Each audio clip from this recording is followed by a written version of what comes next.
ہم دعا کرتے ہیں رب العالمین اپنے اس گھر کی تعمیر میں ہم سب کو اپنی اپنی حیثیت کے مطابق حصہ لینے کی توفیق عطا فرما، اور جن بھائیوں کی محنت سے آج کا یہ اجلاس عام منعقد ہوا ہے، اللہ ان کی اس کوشش کو تو قبول فرما۔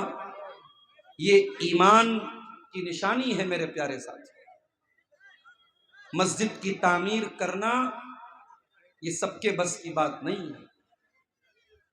آپ سنتے ہوں گے سیمانچل کے بہت سارے علاقوں میں ایسی مسجدیں بھی آپ کو ملیں گی جو سعودی عرب یا قطر یا کویت یا دبئی کے کسی بڑے آدمی نے پیسہ دے کے اس مسجد کو بنوایا، لیکن میں یہ بھی جانتا ہوں کہ اسی سیمانچل میں اور آپ کی اسی شیرشاہ بادی برادری میں بہت سارے گاؤں ایسے ہیں جہاں لوگوں کا یہ مزاج ہے کہ ہم خود اپنے دم پہ مسجد بنائیں گے، باہر کے تعاون کا انتظار نہیں کریں گے۔ اور میں جانتا ہوں کہ جب کسی گاؤں کے لوگ یہ طے کر لیں اور اس کے لیے کھڑے ہو جائیں تو کہاوت ہے ہمت مرداں مدد خدا، جب آپ ہمت سے کام لیں گے اللہ بھی مدد کرے گا۔ ابھی میں دوپہر میں اسی علاقے میں ایک گاؤں ہے گھسیا گھاٹ، وہاں میں گیا تھا۔ وہاں ایک بہت بڑی مسجد میں نے دیکھا تعمیر ہو رہی ہے، لوگوں نے بتایا کہ لاکھوں روپے خرچ ہو چکے ہیں اور ڈیڑھ کروڑ کا پروجیکٹ ہے، اور سب آپس کے تعاون سے ہو رہا ہے۔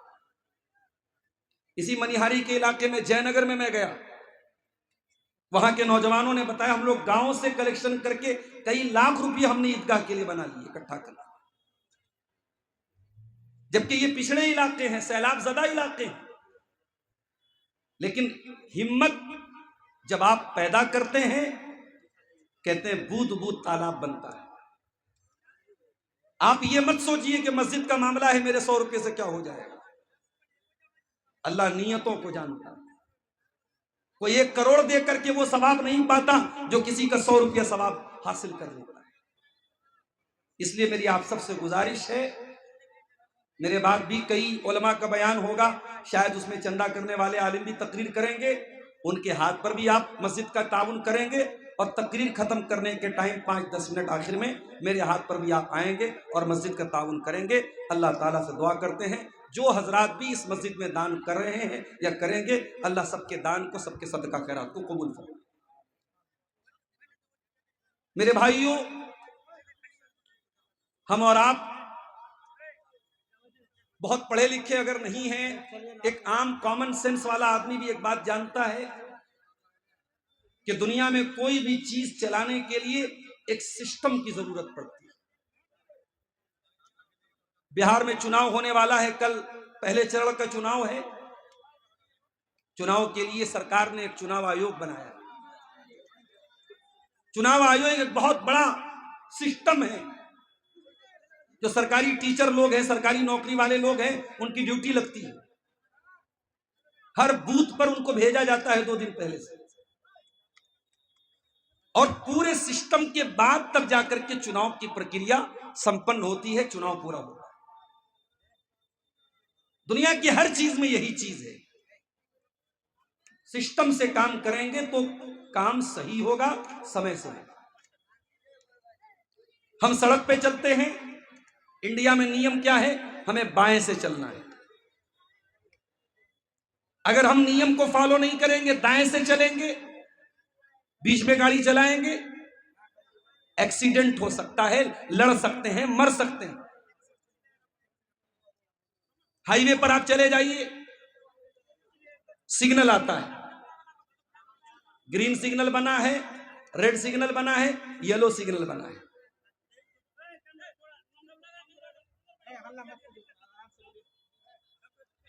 گاڑی ہماری بڑی سپیڈ میں جا رہی ہے، اچانک ریڈ سگنل آ گیا، ہمیں اگر چالان سے بچنا ہے، ہمیں ایکسیڈنٹ سے بچنا ہے، تو ہمیں اپنی گاڑی کو بریک مارنا پڑے گا، ہمیں گاڑی کو روکنا پڑے گا۔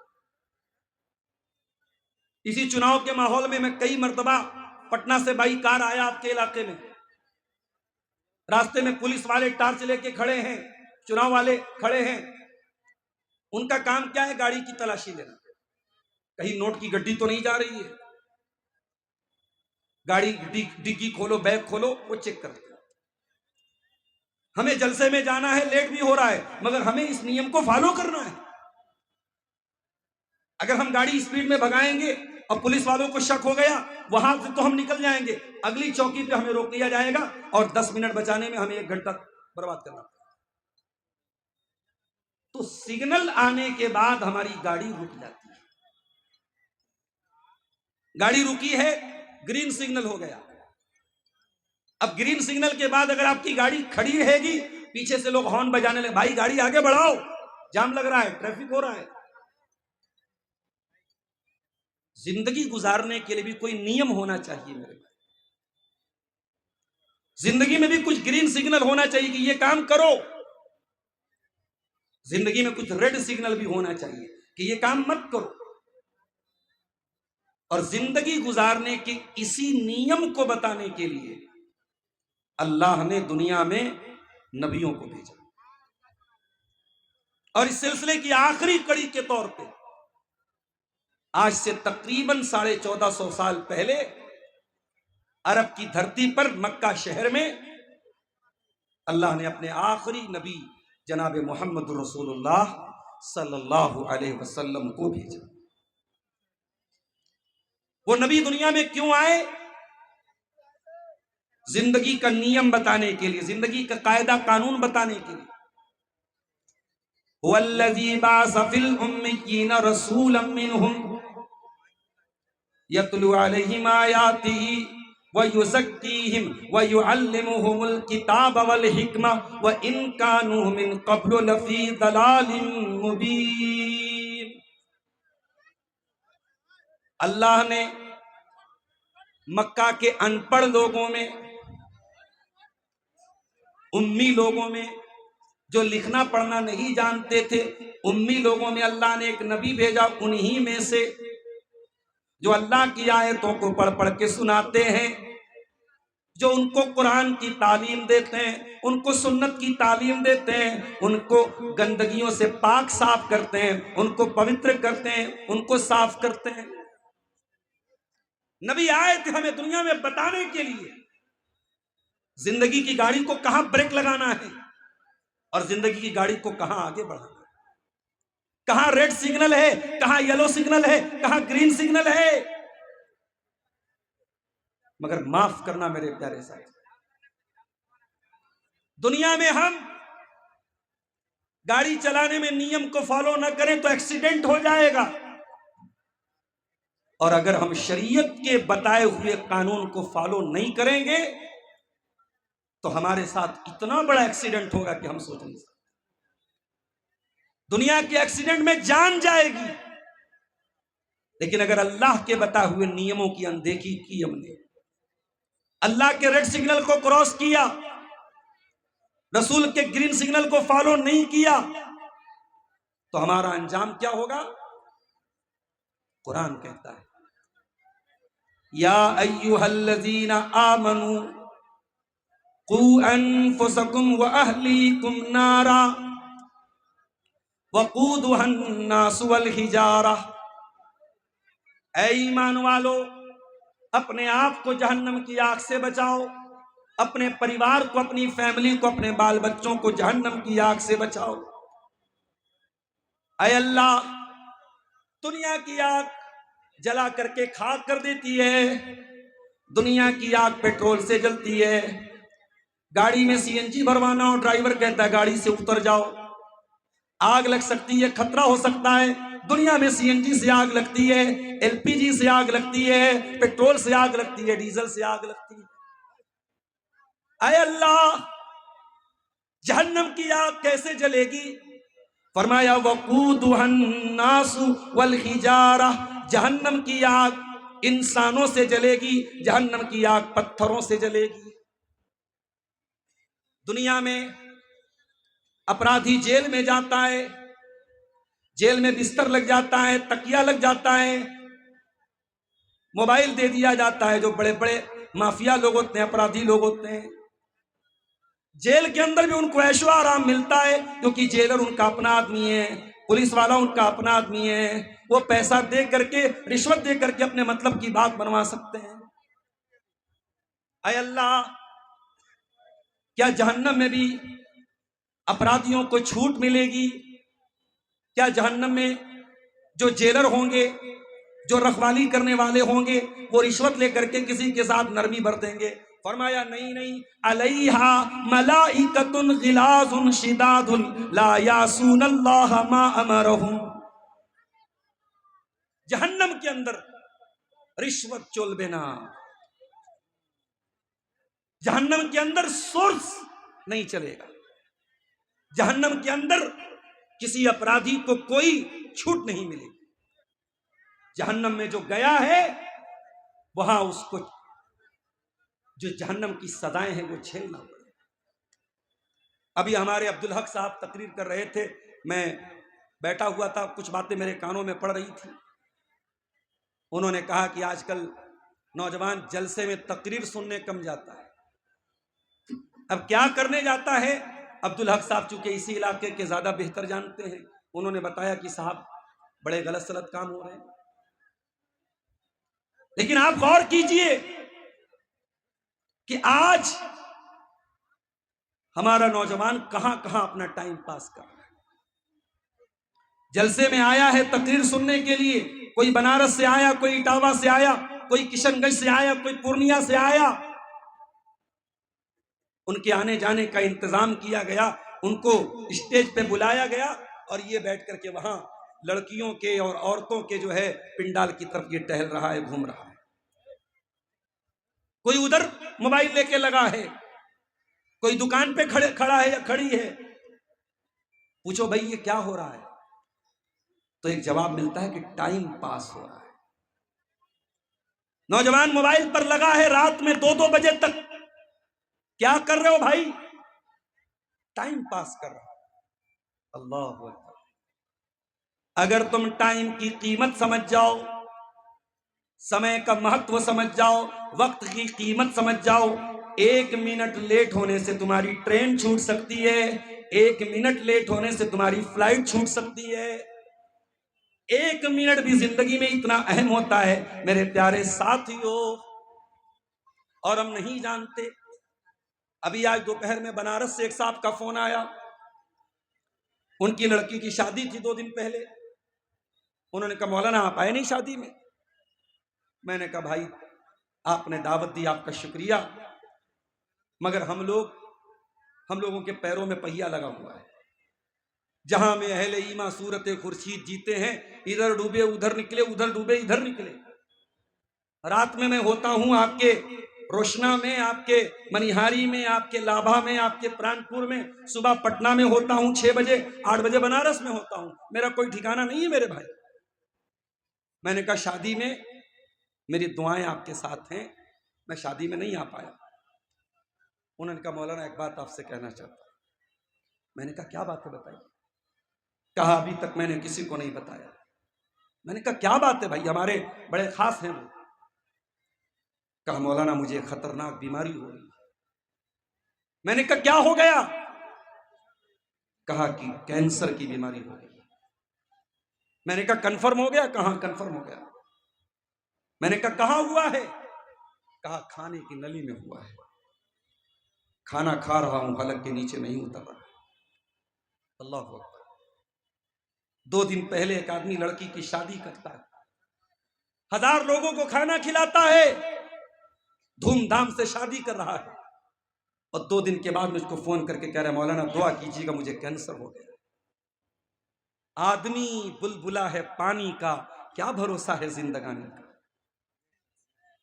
2025 کی نومبر کی آج کی تاریخ میں آپ یہاں بیٹھے ہیں 5 تاریخ کو. کوئی گارنٹی ہے کہ آپ اگلے سال نومبر میں 2026 میں زندہ ہوں گے، آپ یا میں؟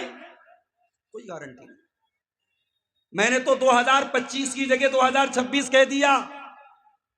ارے ہم تو یہ بھی گارنٹی نہیں لے سکتے کہ 5 نومبر کی رات میں جلسہ ہو رہا ہے، ہم 6 نومبر کی صبح میں زندہ رہیں گے یا نہیں رہیں گے۔ اللہ کے پیارے نبی اپنے صحابی عبداللہ ابن عمر سے کہتے ہیں کندھا پکڑ کے، کن فی الدنیا کأنک غریب، اے عبداللہ دنیا میں اس طریقے سے زندگی گزارنا جیسے پردیسی زندگی گزارتا ہے۔ کٹیہار کا ایک آدمی دلی رہ رہا ہے، ممبئی رہ رہا ہے، کلکتہ رہ رہا ہے، فلیٹ بھی لے لیا، مکان بھی لے لیا، دکان بھی چلا رہا ہے، کاروبار بھی اچھا چل رہا ہے، مگر ہے وہ وہاں پہ پردیسی۔ اس کو اپنا وطن ضرور یاد آتا ہے، اپنا گاؤں ضرور یاد آتا ہے، اپنے ماں باپ ضرور یاد آتے ہیں، اپنا کھیت کھلیان ضرور یاد آتا ہے۔ اللہ کے نبی نے فرمایا کن فی الدنیا کأنک غریب، اے عبداللہ دنیا میں اس طریقے سے زندگی گزارو جیسے پردیسی زندگی گزارتا ہے۔ دنیا سے دل نہ لگاؤ، جگہ جی لگانے کی دنیا نہیں ہے، یہ عبرت کی جا ہے تماشا نہیں ہے۔ یہ عبرت کی جگہ ہے میرے ساتھ، یہاں ٹائم پاس کر رہے ہو، بہت بھاری پڑے گا، بہت بھاری پڑے گا۔ قیامت کے دن جب اللہ جنت اور جہنم کا فیصلہ کرے گا اور جنتی جنت میں جائیں گے، جہنمی جہنم میں جائیں گے، تو جہنمی جہنم میں جانے کے بعد شور کریں گے، چلائیں گے، چیخیں گے، کیا بولیں گے؟ وَهُمْ يَسْتَرِقُونَ فِيهَا رَبَّنَا أَخْرِجْنَا مِنْهَا نَعْمَلْ صَالِحًا غَيْرَ الَّذِي كُنَّا نَعْمَلْ۔ جہنمی بولیں گے اے اللہ ایک بار تو ہم کو جہنم سے نکال دے، ہم وعدہ کرتے ہیں اب وہ پاپ نہیں کریں گے جو دنیا میں کرتے چلے آئے تھے، اب تیرے ریڈ سگنل پر گاڑی کو آگے نہیں بڑھائیں گے، تیرے گرین سگنل پر گاڑی کو بریک نہیں لگائیں گے، تیرے سگنل کو فالو کریں گے، تیرے نیم کو فالو کریں گے، پاپ نہیں کریں گے، گناہ نہیں کریں گے۔ اللہ تعالیٰ کیا بولے گا؟ اَوَلَمْ نُعَمِّرْكُمْ مَا يَتَذَكَّرُ فِيهِ مَنْ تَذَكَّرَ، اے میرے بندو آپ کو پورا سمے دیا گیا، جوانی ملی، بڑھاپا ملا، 50 سال کے ہوئے، 60 سال کے ہوئے، 70 سال کے ہوئے، آپ کا سمے شیش ہو گیا، آپ کا سمے سماپت ہو گیا، آپ کا وقت ختم ہو گیا، اب آپ کو سمے نہیں ملے گا، جتنا سمے ملنا تھا، جتنا جیون ملنا تھا، جتنا وقت ملنا تھا دنیا میں آپ پا چکے، اب یہاں کوئی سمے آپ کو نہیں ملے گا، اب یہاں آپ کو جہنم میں جلنا ہے تو جلنا ہے، جانا ہے تو جانا ہے۔ میرے پیارے ساتھیوں آئیے، بہت لمبی تقریر آپ کے سامنے نہیں کرنا ہے، قرآن کھولتے ہیں اور قرآن سے پوچھتے ہیں کہ تو بتا زندگی میں گرین سگنل کہاں ہے اور ریڈ سگنل کہاں ہے؟ اے قرآن تو بتا ہمیں کیا کرنا ہے کیا نہیں کرنا ہے۔ قرآن بہت ساری باتیں بتاتا ہے، ایک تقریر میں پورا نہیں ہو پائے گا، کچھ موٹی موٹی باتیں، کچھ بڑے بڑے سگنل جو قرآن ہمیں گرین سگنل دیتا ہے، قرآن ہمیں ریڈ سگنل دیتا ہے، وہ دونوں میں آپ کو بتاؤں گا انشاءاللہ۔ قرآن کا پہلا پارہ کھولو، قرآن کہتا ہے الف لام میم ذالک الکتاب لا ریب فیہ ھدی للمتقین الذین یؤمنون بالغیب ویقیمون الصلاۃ۔ قرآن کس کے لیے ہدایت ہے؟ قرآن متقیوں کے لیے ہدایت ہے۔ اے اللہ متقی کون ہیں؟ فرمایا متقی کی ایک پہچان یہ ہے وَيُقِيمُونَ الصَّلَاةَ، وہ نماز قائم کرتے ہیں۔ اے اللہ میں تو بڑا ویست انسان ہوں، بہت بزی ہوں، مجھے دکان بھی دیکھنا ہے، بزنس بھی کرنا ہے، سرکاری جاب میں بھی ہوں، کیا مجھ کو بھی نماز پڑھنا ہے؟ اللہ قرآن میں کہتا ہے ان الصلاۃ کانت علی المؤمنین کتابا موقوتا۔ اے میرے بندے تو بزنس کرے چاہے نوکری کرے، تو بہار کے گاؤں میں ہو، یا ممبئی اور دلی جیسے شہر میں ہو، تو جہاں پر بھی ہو تجھ کو نماز پڑھنا ہے۔ اے اللہ، میں تو اتر پردیش کا رہنے والا ہوں، دوسرے اسٹیٹ میں آیا ہوں، کیا یہاں پر بھی مجھے نماز پڑھنی ہے؟ لیس علیکم جناح ان تقصروا من الصلاۃ، سفر کی حالت میں تم قصر کر کے نماز پڑھو گے، 4 رکعت والی نماز کو 2 پڑھو گے، سنتیں نہیں پڑھو گے فجر کے علاوہ، لیکن پڑھنا ہے تم کو نماز۔ اے اللہ، قبلہ نہیں سمجھ میں آ رہا ہے، وضو کرنے کی طاقت نہیں ہے، تیمم کے لیے مٹی نہیں مل رہی ہے، کیا تب بھی مجھے نماز پڑھنی ہے؟ اللہ فرماتا ہے فاتقوا اللہ ما استطعتم، جتنی طاقت ہے اتنی اللہ سے ڈرو، مگر نماز تم کو پڑھنا ہے۔ اللہ، نماز پڑھنا ہے، نماز معاف نہیں ہے میرے پیارے ساتھ۔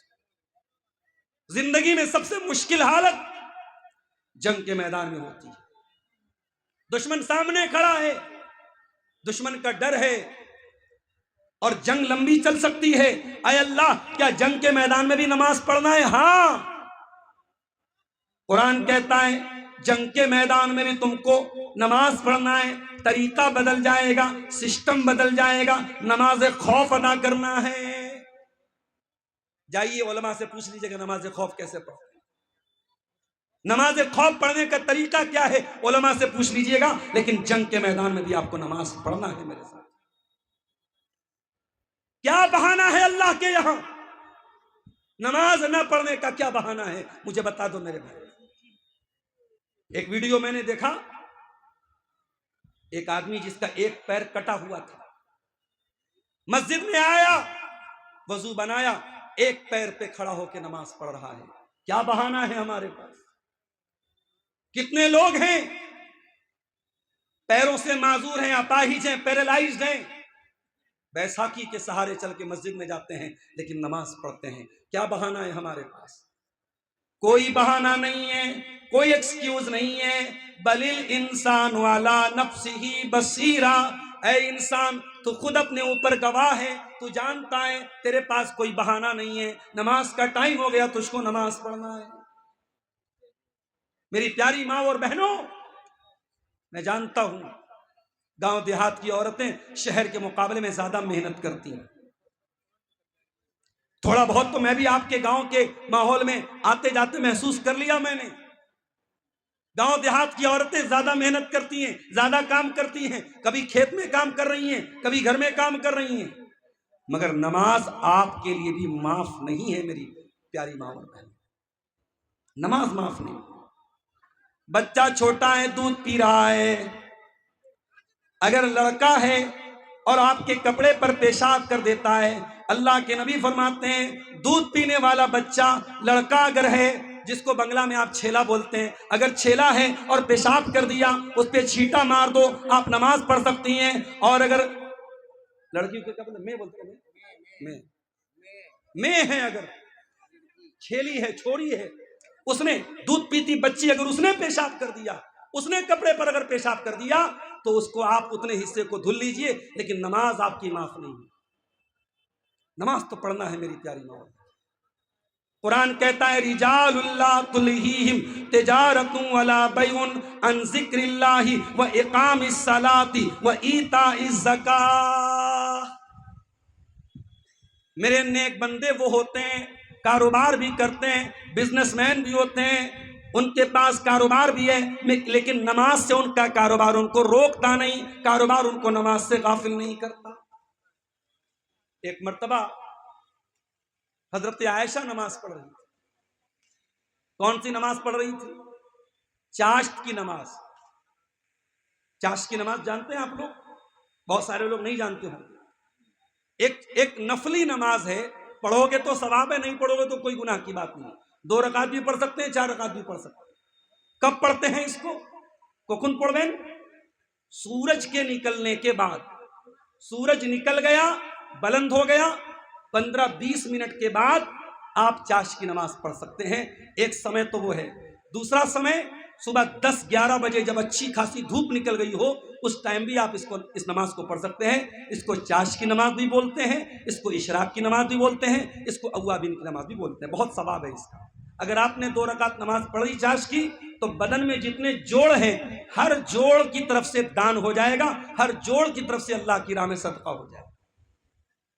اب یہ مت سوچئے گا کہ عبدالغفار صاحب نے بتا دیا ہے اب 2 رکعت نماز پڑھ لیں گے اب جلسہ میں دان نہیں دیں گے. وہ جلسہ والا دان الگ ہے بھائی, وہ دان آپ مسجد مدرسے میں کرتے رہیں گے, بدن کے ہر جوڑ پہ تو صدقہ ہے, وہ صدقہ آپ 2 رکعت نماز پڑھ لیں گے چاش کی, آپ کا ادا ہو جائے.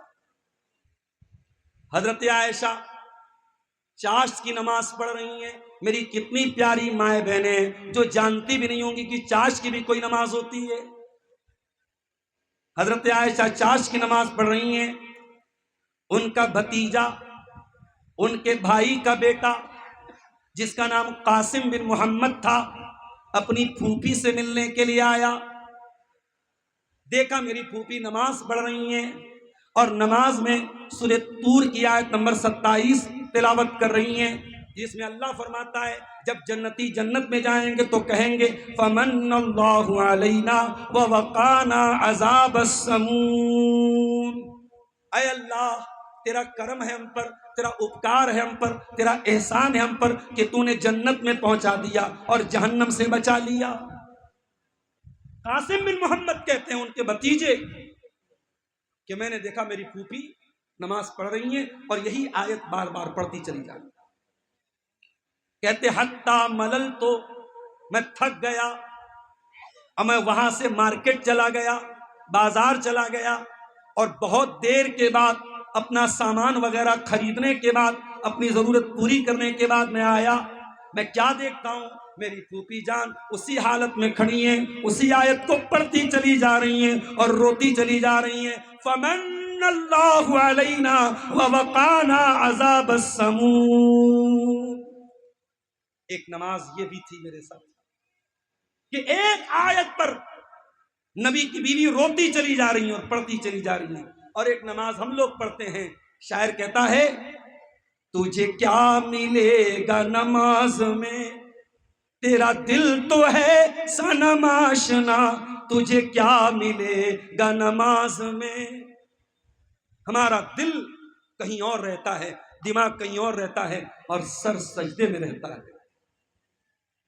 ہوتی ہے نمازیں اب بھی تو دنیا کی نگاہوں میں, لیکن ہوتی ہے نمازیں اب بھی تو دنیا کی نگاہوں میں, لیکن ایک سر کو جھکانا یاد رہا, ایک سر کو جھکانا یاد رہا, سجدے کی حقیقت بھول گئے, ایمان کی دولت کھو بیٹھے, اسلام کی عظمت بھول گئے. تو نماز پڑھنا ہے ہمیں. اور آگے بڑھیے, قرآن کہتا ہے وَآتُوا الزَّکَاۃَ, زکوٰۃ ادا کرو. یہ بھی قرآن کا گرین سگنل ہے. 52.5 تولہ اگر چاندی ہے, 7.5 تولہ سونا ہے, 85 گرام سونا ہے. سونے کا ریٹ کیا چل رہا ہے کسی کو ہے معلوم ہے؟ زیادہ بھائی, 1,30,000 کے قریب چل رہا ہے. 30 ہو گیا تھا, ابھی کچھ کم ہو گیا, 1,20,000 کے قریب چل رہا ہے. 1,18,000. دیکھیے یہ ہمارے ضیاء بھائی سونا چاندی کا زیادہ لین دین کرتے ہیں, ان کو معلوم ہے. سونا اگر آپ کے پاس 85 گرام ہے, 24 کیرٹ سونا, اگر آپ کے پاس 22 کیرٹ ہے یا 20 کیرٹ ہے تو تھوڑا کم کر لیجیے کیونکہ اس کی قیمت کم ہوتی ہے. اگر 24 کیرٹ سونا کتنا ہونا چاہیے, 85 گرام, 85 گرام یا اس سے زیادہ, تو آپ کو زکوٰۃ دینا پڑے گا. انیواریہ ہے, کمپلسری ہے, ضروری ہے. اگر آپ زکوٰۃ نہیں دیتے ہیں تو کیا انجام ہوگا؟ قرآن کہتا ہے والذین یکنزون الذہب والفضة ولا ينفقونها فی سبیل اللہ. جو لوگ سونا چاندی اکٹھا کرتے ہیں اور اس کو اللہ کی راہ میں زکوٰۃ نہیں دیتے ہیں، فَبَشِّرْهُمْ بِعَذَابٍ أَلِيمٍ، ان کو دردناک عذاب کی خوشخبری سنا دو۔ یوم یحمى علیہا فی نار جہنم فتقوی بہا جباہہم وجنوبہم وظہورہم، قیامت کے دن وہ سونا چاندی جہنم کی آگ میں تپایا جائے گا اور اس سے زکوٰۃ نہ دینے والے کی پیٹھ کو داغا جائے گا، پہلو کو داغا جائے گا، پیشانی کو داغا جائے گا، اور کہا جائے گا ھذا ما کنزتم لانفسکم فذوقوا ما کنتم تکنزون، چکھو یہی ہے وہ مال جس کی تم زکوٰۃ نہیں نکالتے۔ تو مال اگر ہے تو زکوٰۃ نکالو میرے پیارے ساتھیوں، زکوٰۃ نہیں نکالو گے اللہ کا عذاب دنیا میں بھی برسے گا اور آخرت میں بھی برسے گا۔ اور آگے بڑھیے، قرآن کہتا ہے وَلِلَّهِ عَلَى النَّاسِ حِجُّ الْبَيْتِ مَنِ اسْتَطَاعَ إِلَيْهِ سَبِيلًا، جس کے پاس اتنا دھن دولت ہے وہ اللہ کے گھر کا حج کر سکتا ہے، اس کے اوپر حج فرض ہے۔ ابھی ہمارے عبدالحق بھائی جس علاقے میں سمریا میں رہتے ہیں وہاں کے قریب میں صدل پور ایک گاؤں ہے، وہاں میں گیا، ایک حاجی صاحب مجھ کو ملے، ان کا بیٹا بنگلور میں کام کرتا ہے، اچھا پیسہ کماتا ہے۔ وہ حاجی صاحب نہیں تھے، میں ان کو احترام میں حاجی بول رہا ہوں۔ میں نے پوچھا چچا آپ نے حج کیا؟ بولے نہیں مولانا میں نے حج نہیں کیا۔ میں نے کہا کیوں نہیں کیا آپ نے حج؟ پیسہ تو آپ کے پاس ہے الحمدللہ، اور عمر بھی آپ کی 60-65 سال ہو گئی، اب زندگی کا کوئی ٹھکانہ نہیں، حج کیوں نہیں کر رہے آپ؟ تو وہ چچا کیا بولے؟ بولے مولانا صاحب بہت سارے لوگ حج کر کے آ کے جھوٹ بولتے ہیں، غیبت کرتے ہیں، گالی بکتے ہیں، غلط کام کرتے ہیں، اس لیے میں حج نہیں کرنا چاہتا ہوں۔ حج کرنا آسان ہے، کر کے نبھانا مشکل ہے۔ میں نے کہا چچا جان معاف کیجئے گا، آپ کا یہ بہانہ اور آپ کا یہ ایکسکیوز، آپ کا یہ عذر اللہ تعالیٰ کے یہاں چول دینا نہیں چلے گا۔ یہ میں نے کہا ایک نمازی نماز پڑھ رہا ہے اور ساتھ میں زنا کر رہا ہے تو کیا آپ نماز پڑھنا چھوڑ دیں گے؟ روزہ رکھنے والا روزہ رکھ رہا ہے اور رات میں موبائل پر بلو فلم دیکھ رہا ہے تو آپ کیا روزہ رکھنا چھوڑ دیں گے؟ میں نے کہا آپ کے پاس اگر مال ہے، حج فرض ہے، آپ تاخیر مت کیجئے، پچھتانا پڑ جائے گا۔ اللہ کا گرین سگنل ہے، برناتی کے میرے وہ بھائیوں اور آس پاس سے آئے ہوئے میرے بھائیوں اور بہنوں، اگر اللہ نے آپ کو اتنی دولت دی ہے کہ آپ حج کر سکتے ہیں، آج کل ایک آدمی کے حج پہ تقریباً 4 لاکھ روپے خرچ آ رہے ہیں، یعنی اگر میاں بیوی حج کرنے جا رہے ہیں 8 لاکھ روپے چاہیے۔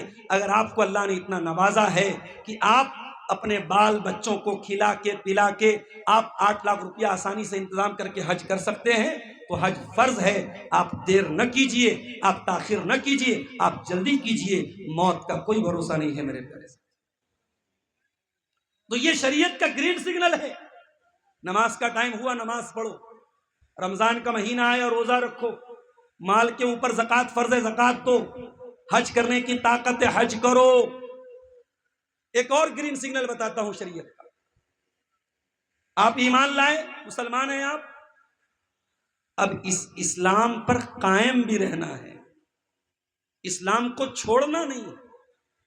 ان الذين قالوا ربنا الله ثم استقاموا تتنزل عليهم الملائكة، جو لوگ اللہ کو اپنا رب مانتے ہیں اور پھر اسی کے اوپر جم جاتے ہیں، قرآن کہتا ہے اللہ کے فرشتے آ کر کے خوشخبری سناتے ہیں، اللہ تخافوا ولا تحزنوا وابشروا بالجنة التي كنتم توعدون، ڈرو نہیں، بھے نہ کرو، گھبراؤ نہیں، تم کو جنت ملے گی جس کا تم سے وعدہ کیا۔ ایمان پہ قائم رہنا ہے میری پیاری بہنوں۔ کوئی انسٹاگرام پہ آیا، کوئی فیس بک پہ آیا، کوئی واٹس ایپ پہ آیا، پیار کے 2 میٹھے بول دیا، تم ایمان چھوڑنے کو تیار ہو گئے۔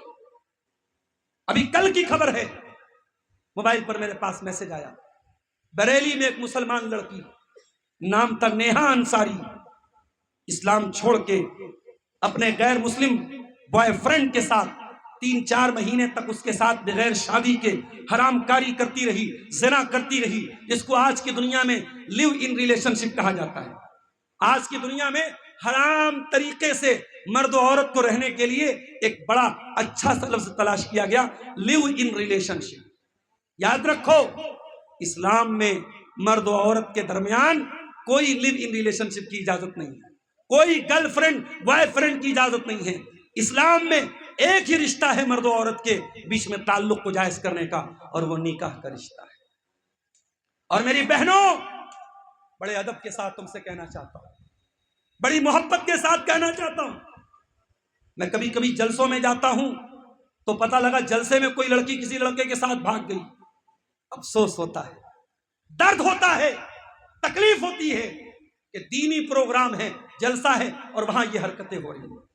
میں بڑے صاف الفاظ میں اپنی جوان بہنوں سے کہنا چاہتا ہوں، جو لڑکا تم سے محبت کا اقرار کر رہا ہے، انسٹاگرام پہ تم کو میسج بھیج رہا ہے، واٹس ایپ پہ میسج بھیج رہا ہے، فیس بک پہ میسج بھیج رہا ہے، اگر وہ تم سے سچا پیار کرتا ہے تو وہ زنا کر کے تم کو جہنم میں لے کے نہیں جائے گا، وہ نکاح کر کے جنت کا ہم سفر بنائے گا۔ تم نوکرانی نہیں ہو، تم مہارانی ہو، اور مہارانی سے ملنے کے لیے مہارانی کے پیے سے ملنا پڑتا ہے، مہارانی کے گارڈ سے ملنا پڑتا ہے۔ اسلام کی نظر میں عورت مہارانی ہے، اور مہارانی کا پیے کون ہے؟ اس کا باپ ہے، اس کا بھائی ہے، اس کا گارجین ہے۔ آپ سے اگر کوئی لڑکا یہ اقرار کر رہا ہے کہ میں تم سے بہت محبت کرتا ہوں، تو پراپر چینل سے آؤ، صحیح راستے سے آؤ، میرے والد کے ذریعے نکاح کا پیغام بھیجو، میرے والد تیار ہیں، میرے گارجین تیار ہیں، میں نکاح کر کے حلال رشتے میں تیرے ساتھ آؤں گی، میں زنا کر کے حرام راستے سے تیرے پاس آ کے جہنم میں تیرے ساتھ نہیں جاؤں۔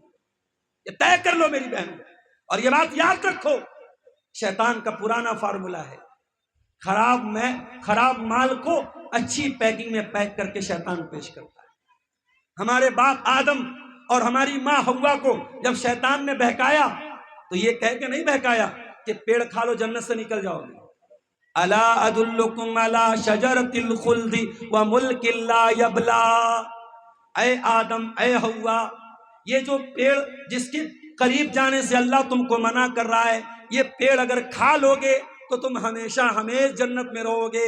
یہ ٹری آف ایٹرنیٹی ہے، یہ امرت والا پیڑ ہے، اس کو کھا لو گے تو کبھی مرتیو نہیں آئے گی، کبھی نہیں مرو گے۔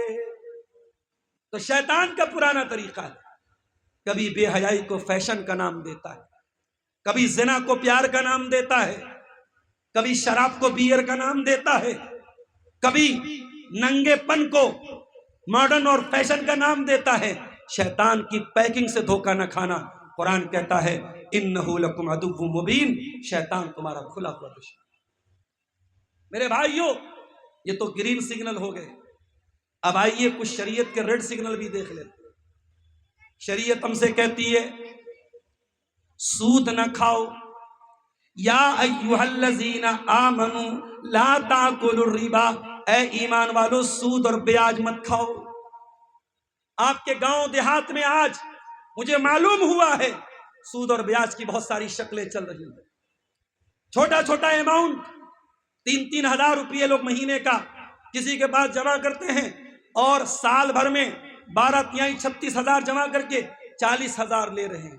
یہ 4,000 جو تم نے ایکسٹرا لیا، یہ بیاج ہے، حرام ہے یہ۔ اور سود کھانے والا اپنی سگی ماں کے ساتھ زنا کرنے والے سے بڑا پاپ کر رہا ہے میرے ساتھ۔ سود نہ کھاؤ، بیاج نہ کھاؤ، بزنس کرو، ویاپار کرو حلال طریقے سے۔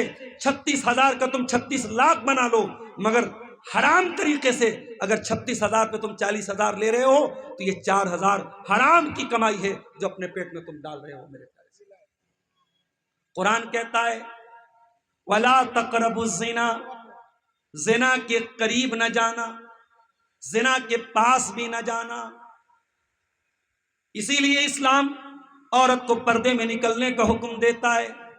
اور بڑی عجیب بات میں دیکھ رہا ہوں آپ کے علاقے میں، 70 سال کی بوڑھی ماں تو پردے میں چل رہی ہے، اور 20 سال کی جوان چھوکری بے پردہ گھوم رہی ہے۔ ماں بیچاری گھونگھٹ بھی ڈالے ہوئے ہے اور چہرہ بھی ڈھاکے ہوئے ہے، اور کوئی خاص میک اپ بھی نہیں ہے، اور جوان لڑکیاں میک اپ کر کے سج سور کے آ رہی ہیں، جلسے میں آ رہی ہیں، پروگرام میں آ رہی ہیں۔ یاد رکھو میری پیاری ماں بہنوں، اسلام کہتا ہے وَلَا تَقْرَبُوا الزِّنَا، کوئی ایسا کام نہ کرو جو زنا کے قریب بھی لے کے جاتا ہو۔ عورت اگر بے پردہ چلے گی تو یہ زنا کے قریب لے کے جانے والا عمل ہے۔ اسی لیے اللہ کے نبی فرماتے ہیں لا یخلون رجل بامرأۃ الا وثالثهما الشیطان، جب کوئی مرد کسی عورت کے ساتھ اکیلے میں ملتا ہے تو وہاں پہ تیسرا شیطان ہوتا ہے۔ اسی لیے اسلام میں کوئی ایجوکیشن کی اجازت نہیں ہے، لڑکا لڑکی ساتھ میں پڑھیں اس کی اجازت نہیں ہے۔ چھوٹے بچے الگ بات ہے، لڑکی بالغ ہو گئی لڑکا بالغ ہو گیا تو ساتھ میں پڑھیں، اس کی اجازت نہیں ہے اسلام کے اندر۔ قرآن کہتا ہے زنا کے قریب نہ جاؤ۔ اور آج معاف کرنا ہماری قوم میں، ہماری سماج میں، ہمارے زنا عام ہوتا چلا جا رہا ہے۔ اب تو وہ دور آ گیا، لوگ کہتے مولانا آج بہت کم ایسے لڑکے ملیں گے جن کی کوئی سیٹنگ نہ ہو، بہت کم لڑکیاں ایسی ملیں گی جن کا دامن گناہوں سے پاک اور صاف۔ ایسا دور آ گیا، حرام رشتوں کی ایسی لائن لگ گئی کہ لڑکے لڑکیوں کے ساتھ، لڑکیاں لڑکوں کے ساتھ لگی ہوئی ہیں۔ قرآن کا یہ ریڈ سگنل ہے، اپنی خواہشات کو کنٹرول کرو، اپنی اچھاؤں کو کنٹرول کرو، ولا تقربوا الزنا، زنا کے قریب نہ جاؤ۔ ہاں جوان ہو گئے، لڑکی جوان ہو گئی، شادی کا انتظام کرو، جہیز کے چکر میں نہ پڑو، بارات کے چکر میں نہ پڑو، ہلدی کے چکر میں نہ پڑو، منگنی کے چکر میں نہ پڑو، سمپل طریقے سے نکاح کرو، سنت کے مطابق نکاح کرو، آسان طریقے سے شادی۔ مجھے اسی علاقے کے ایک آدمی نے بتایا کہ آج یہ بھی ہو رہا ہے، اگر باپ غریب ہے لڑکی کی شادی نہیں ہو پا رہی ہے تو کچھ گھروں میں لڑکی کو آزادی دے دی جاتی ہے، تجھے جو پسند آئے تو بھاگ جا، ہم سے کوئی مطلب نہیں رہے گا۔ ایسا بھی ہو رہا ہے کہ سماج میں یہ بے غیرتی آ رہی ہے کہ لڑکی کے باپ کو کوئی فرق نہیں پڑتا ہماری لڑکی کہاں جا رہی ہے۔ غیرت مند بنو میرے بھائیوں، بے غیرتی اور بے حیائی یہ اسلام میں شوبھا نہیں دیتی ہے۔ اسلام کا ماننے والا غیرت مند ہوتا ہے، اسلام کا ماننے والا حیادار ہوتا ہے۔ اسی طریقے سے قرآن کا ریڈ سگنل ہے، قرآن کہتا ہے یا ایھا الذین آمنوا انما الخمر والمیسر والانصاب والازلام رجس من عمل الشیطان، شراب مت پیو، جوا مت کھیلو۔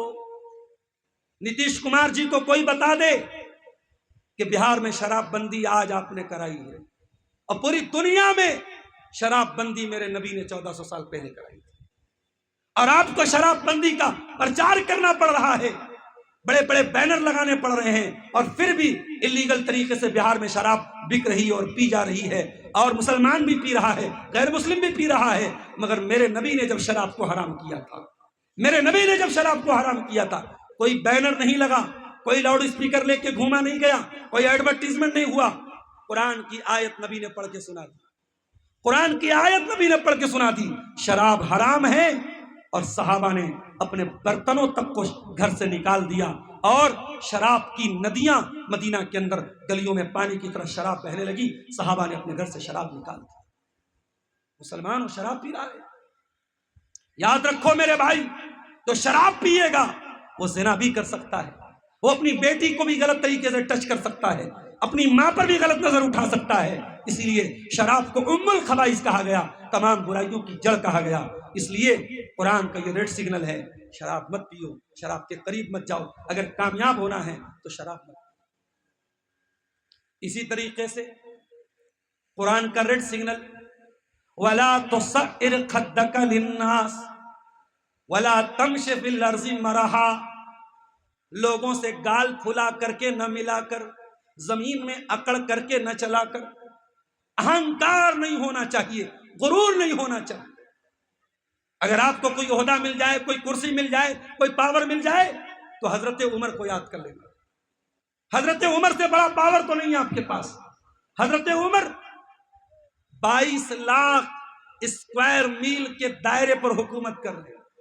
یہاں ایک معمولی سا ودھائک ہو جاتا ہے، سانسد ہو جاتا ہے، چیئرمین ہو جاتا ہے، چھوٹی موٹی کرسی پا لیتا ہے تو اس کے جو ہے اس کا لہجہ بدل جاتا ہے، اس کا لہجہ بدل جاتا ہے۔ جو خاندانی رئیس ہیں مزاج رکھتے ہیں نرم اپنا، تمہارا لہجہ بتا رہا ہے تمہاری دولت نہیں. ذرا سی دولت مل جائے، ذرا سا پیسہ آ جائے، ذرا سی کرسی آ جائے تو لہجے بدل جاتے ہیں. حضرت عمر فاروق رضی اللہ تعالیٰ بیٹھے ہوئے ہیں، امیر المومنین ہیں، سارے مسلمانوں کے خلیفہ ہیں. ایک آدمی آتا ہے اور حضرت عمر کے ساتھ بدتمیزی کرتا ہے، کہتا ہے ابن الخطاب انک ما تاتینا بالجزل ولا تحکم بیننا بالعدل. اے عمر، تو ہمارے ساتھ انیائے کرتا ہے، انصاف نہیں کرتا ہے. حضرت عمر غصے میں لال ہو گئے، چہرہ غصے سے لال ہو گیا، تھر تھر کانپنے لگے غصے کے مارے. ان کے پاس ایک آدمی بیٹھا تھا، اس نے کہا اے امیر المومنین، اللہ قرآن میں کہتا ہے خذ العفو وامر بالعرف واعرض عن الجاہلین. اللہ قرآن میں کہہ رہا ہے لوگوں کو معاف کر دیا کرو، جاہلوں کو درگزر کر دیا کرو، اگنور کر دیا کرو، نظر انداز کر دیا کرو. اے امیر المومنین، یہ آدمی جاہل ہے، اس نے آپ کے ساتھ بدتمیزی کی ہے، آپ نظر انداز کر دیجیے. جیسے ہی قرآن کی آیت پڑھی گئی، بخاری کے الفاظ ہیں، حضرت عمر کا سارا غصہ ڈاؤن ہو گیا اور وہ بیٹھ گئے. اور اگلا لفظ سنیے حدیث کا، وَكَانَ وَقَّافًا عِنْدَ كِتَابِ اللَّهِ. حضرت عمر اللہ کی کتاب کا جہاں سگنل آتا تھا، ریڈ سگنل آتا تھا، وہاں رک جاتے تھے. حضرت عمر قرآن کی آیت پڑھ کر رک جاتے تھے، اللہ کے ریڈ سگنل کو کبھی کراس نہیں کرتے تھے. اللہ اکبر. میرے بھائیو، اہنکار نہ کرو، غرور نہ کرو. مٹی سے پیدا ہوئے ہو، مٹی ہی میں مل جاؤ گے. اللہ سے دعا ہے رب العالمین ہم سب کو اہنکار سے بچنے کی توفیق عطا فرمائے. اللہ ہمارے دلوں میں ایک دوسرے کے لیے اگر شکوے شکایتیں ہیں، اگر نفرتیں ہیں، اللہ اس کو دور فرمائے. اخیر میں وقت میرا پورا ہو گیا ہے، جاتے جاتے میں آپ سب سے اپیل کرتا ہوں کہ آئیے اور میرے ہاتھ پہ اس مسجد کے لیے، اللہ کے اس گھر کے لیے آپ جو بھی دان دے سکتے ہیں، 1000 500 2000 5000، وہ آئیے. میں 5 منٹ آپ کے بیچ میں اور بیٹھوں گا. میں فوراً پٹنہ سے گاڑی لے کے آیا ہوں، میں نکل جاؤں گا. بس 5 منٹ آپ آئیے اور میرے ہاتھ پہ میں اس سوال کا جواب دینے کے بعد آپ کا جو دان ہے مسجد میں وہ دے کر کے اور آپ کے حق میں دعا کر کے یہاں سے نکل جاؤں گا. سوال آیا ہے سوڈان میں مسلمان ایک دوسرے پر ظلم کیوں کرتے ہیں؟ کیا اس کی پیشن گوئی اللہ کے نبی نے کی ہے اور کیا یہ قیامت کی نشانی ہے؟ دیکھیے، سوڈان کا نام لے کے تو اللہ کے نبی نے پیشن گوئی نہیں کی ہے، لیکن اللہ کے نبی کی حدیث ہے کہ میرے بعد کافر مت ہو جانا. یضرب بعضکم رقاب بعض، میرے بعد تم کافر مت ہو جانا، ایک دوسرے کی گردن مت مارنے لگنا. اس کا مطلب کہ مسلمانوں کے اندر کسی دور میں یہ چیز بھی آئے گی کہ وہ ایک دوسرے کی گردن ماریں گے، ایک دوسرے پر اتیاچار کریں گے. ہو سکتا ہے کہ آج جو حالات سوڈان میں ہیں یا دنیا کے کسی بھی ملک میں جہاں مسلمان پر اتیاچار کر رہا ہے، وہ اس حدیث کی روشنی میں وہ بھی قیامت کی ایک نشانی ہے. اور ہم اللہ سے دعا کرتے ہیں اللہ تعالی ہمیں اسلامی بھائی چارے کے حساب سے رہنے کی توفیق عطا فرمائے. اور چاہے الیکشن کا معاملہ ہو، چاہے ہندوستان میں اپنے حقوق کے لیے لڑنے کا کوئی بھی معاملہ ہو، اللہ ہمیں متحد ہو کر کے، ایک ہو کر کے، جو فیصلہ ہماری قوم کے حق میں بہتر ہے، جو ہمارے ہندوستان کے حق میں بہتر ہے، جو ہمارے بھارت کے حق میں بہتر ہے، ہمیں اس کے حساب سے اپنی ترکیب بنانے کی اور اپنی جو ہے پلاننگ کرنے کی اللہ ہم سب کو توفیق عطا فرمائے. اور چونکہ بہار میں کل ووٹنگ ہے اور 14 کو رزلٹ بھی آنے والا ہے، میں دعا کرتا ہوں اللہ آپ کے اس صوبے کا اقتدار اور حکومت امن پسند، انسانیت پسند اور ان لوگوں کے ہاتھ میں دے جو امن اور شانتی کے ساتھ اس اسٹیٹ کو اور اس ملک کو آگے لے کے جائیں. اللہ ظالموں کے ظلم سے، شریروں کے شر سے ہم سب کی حفاظت فرمائے. میرے پیارے ساتھیوں، آئیے، وقت پورا ہو گیا ہے، مجھے تاخیر ہو رہی ہے، نکلنا ہے. آپ آئیے اور دیر نہ کیجیے. آپ اس مسجد کے لیے تھوڑا بہت جو بھی دان دے سکتے ہیں، چندہ دے سکتے ہیں، اللہ کی راہ میں دیجیے. اللہ کے نبی کی حدیث ہے اتقوا النار ولو بشق تمرہ، اللہ کی راہ میں اگر ایک کھجور کا ٹکڑا بھی تم دے کر کے جہنم کی آگ سے بچ سکتے ہو تو اپنے دامن کو بچا لو. جزاکم اللہ خیرا. آجا بیٹا آجا. আপনারা তাড়াতাড়ি দিয়ে দেন, 10 মিনিটের মধ্যে আপনাদের কাছ থেকে চাঁদা নেবেন এবং পরবর্তী মাশাআল্লাহ। ইনশাআল্লাহ